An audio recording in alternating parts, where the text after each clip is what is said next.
A lot of the focus on illegal immigration has been on our country's southern border with Mexico. But experts say it's not just people coming from Mexico to the U.S., but people actually traveling through Mexico to get to America. In our From Global to Local series, News 6's Carolina Cardona examines how people are getting to the U.S. and speaks with a Central Florida business owner who risked his life to get here. Pablo Garcia has been enjoying his American dream for 24 years now, since opening his first El Potro Mexican restaurant. He's now getting ready to open his fourth location in Orlando. That's what I love to do. But achieving that dream came with a risk. I crossed the border and I had to swim. Pablo was 18 when he left Veracruz, Mexico in 1978.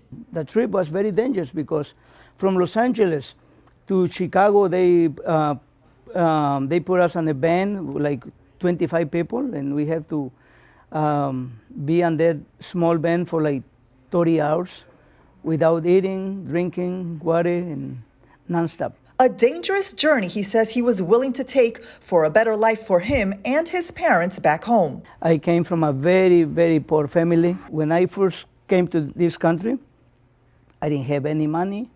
I didn't speak no English.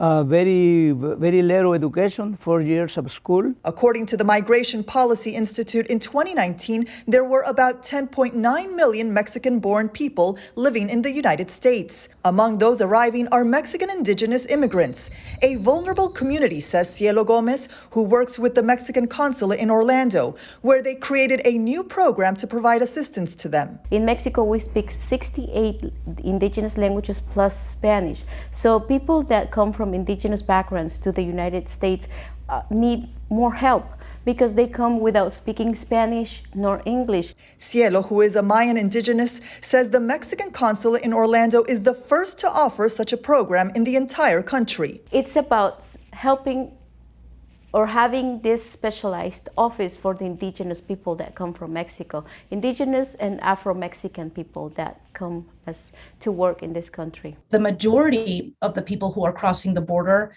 are actually Central American migrants who are fleeing extreme violence and poverty in their home countries. The U.S. Border Patrol reported nearly 200,000 encounters with migrants along the U.S.-Mexico border in July, the highest monthly total in more than 2 decades. UCF Associate Professor of Anthropology Beatriz Reyes Foster says the majority of refugees who are crossing the border by foot come from Honduras, Guatemala, and El Salvador. It is extremely difficult to get a visa otherwise. It can be prohibitively expensive, even just to pay for an interview. And even after that, that's very often the visa is not approved. And very often the work visas we have are really for skilled labor. To work hard, be honest, and I would say someday see what you like and start your own business. For Pablo, it's all about dedication. My friend used to tell me in this country that the sky is the limit, and I believe him. In Orlando, Carolina Cardona, News 6.